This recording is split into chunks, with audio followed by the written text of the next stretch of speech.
दोस्तों, state bank of Pakistan के मुताबिक पाकिस्तान के फॉरेन रिजर्व्स सिर्फ 6.7 बिलियन डॉलर्स के रह गए हैं, जो कि महज अगले 5 हफ्तों तक ही इसके इंपोर्ट बिल को सस्टेन कर सकते हैं। यानी 5 हफ्तों के अंदर अंदर अगर पाकिस्तान को फॉरेन एड नहीं आती या आईएमएफ अपना बेल आउट पैकेज रिलीज नहीं करता तो पाकिस्तान बैंकरप्ट यानी दिवालिया हो सकता है। 4 साल पहले भी पाकिस्तान के फॉरेन रिजर्व्स 6.6 बिलियन डॉलर्स तक पहुंच गए थे। तो आज हम देखेंगे कि क्यों पाकिस्तान को बार बार इकोनॉमिक क्राइसिस का सामना करना पड़ता है और क्यों स्टेबिलिटी की तरफ जाते जाते पाकिस्तान की इकोनॉमी फिर से क्राइसिस का शिकार हो गई है। इस वक्त पाकिस्तान को फॉरेन रिजर्व्स कम होने के साथ साथ इन्फ्लेशन, बढ़ती हुई फ्यूल और कमोडिटी प्राइसेस और मैसिव करेंसी डीवैल्यूएशन के क्राइसिस का सामना है। और इस बिगड़ी हुई सूरत हाल को हालिया फ्लड्स और पॉलिटिकल इंस्टेबिलिटी ने मजीद खराब कर दिया है। और इस सब से सबसे ज्यादा मुतासिर होने वाला तबका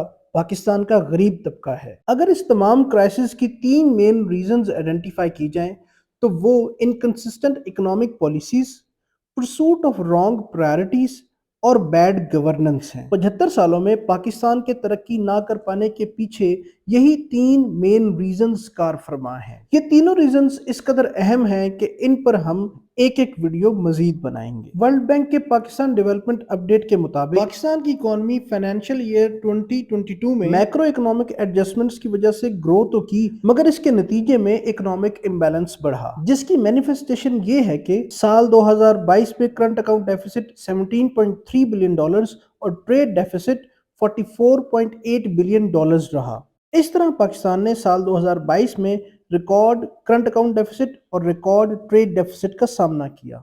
इसी तरह पाकिस्तान का फिस्कल अकाउंट डेफिसिट यानी कि पाकिस्तान की इनकम और एक्सपेंडिचर के दरमियान का फर्क जीडीपी के 6.1% से बढ़ के 7.9% तक पहुंचा, जो कि अपने आप में एक नया रिकॉर्ड है। इसके साथ साथ पाकिस्तान ने पेट्रोल और बिजली की मद में तकरीबन 13 बिलियन रुपए की सब्सिडी दी, जो कि पाकिस्तान के जीडीपी के 20% के बराबर है। इस सब की वजह से पाकिस्तान का पब्लिक डेट भी बढ़ा, जो कि अब पाकिस्तान के जीडीपी के 78% के बराबर है। इस डेट का 37.6% एक्सटर्नल डेट्स और बाकी का हिस्सा इंटरनल डेट्स पर मुश्तमिल है। इसके बाद अगर इन्फ्लेशन की बात की जाए तो साल 2022 में इन्फ्लेशन बढ़ते हुए 26.6% तक पहुंची। इसकी वजूहात में गवर्नमेंट की तरफ से दी गई सब्सिडीज, आलमी मंडी में तेल की कीमतों का बढ़ना, यूक्रेन रशिया वॉर और पाकिस्तान का वीकर करेंसी एक्सचेंज रेट शामिल है। इसी वजह से पाकिस्तान में पेट्रोल और खाने पीने की अशिया में मुसलसल कीमतों में इजाफा देखने में आया। और इन तमाम मसाइल को एग्जैस्परेट किया पाकिस्तान में आने वाले फ्लड्स ने। इन फ्लड्स की वजह से तकरीबन 9.4 मिलियन एकड़ की फसलें तबाह हुई, जिसकी वजह से फूड इनसिक्योरिटी के साथ साथ इंडस्ट्रियल एक्टिविटी भी स्लो डाउन हो, क्योंकि कॉटन की प्रोडक्शन कम होने की वजह से टेक्सटाइल इंडस्ट्री पर बुरा असर पड़ेगा। और इन फ्लड्स की वजह से इन्फ्लेशन रेट भी बढ़ेगा, करंट अकाउंट डेफिसिट और ट्रेड डेफिसिट भी मजीद बढ़ेगा और इसके साथ साथ फिस्कल अकाउंट डेफिसिट भी मजीद बढ़ेगा। इन तमाम वजूहात की बिना पर 2023 में पाकिस्तान का जीडीपी ग्रोथ रेट सिर्फ 2% रहेगा, जो कि 2024 में 3.2% तक जा सकता है। इस बढ़ती हुई इन्फ्लेशन का सबसे ज्यादा असर पाकिस्तान के गरीब लोगों पर हुआ, क्योंकि फूड इन्फ्लेशन और एनर्जी इन्फ्लेशन के साथ साथ डायरेक्ट टैक्सेशन की मद में सेल्स टैक्स ज्यादा होने की वजह से गरीब तबका इस सब का डायरेक्ट निशाना बना और इनके लिए कारोबार हयात को आगे बढ़ाते रहना मुश्किल से मुश्किल तर होता चला जा रहा है।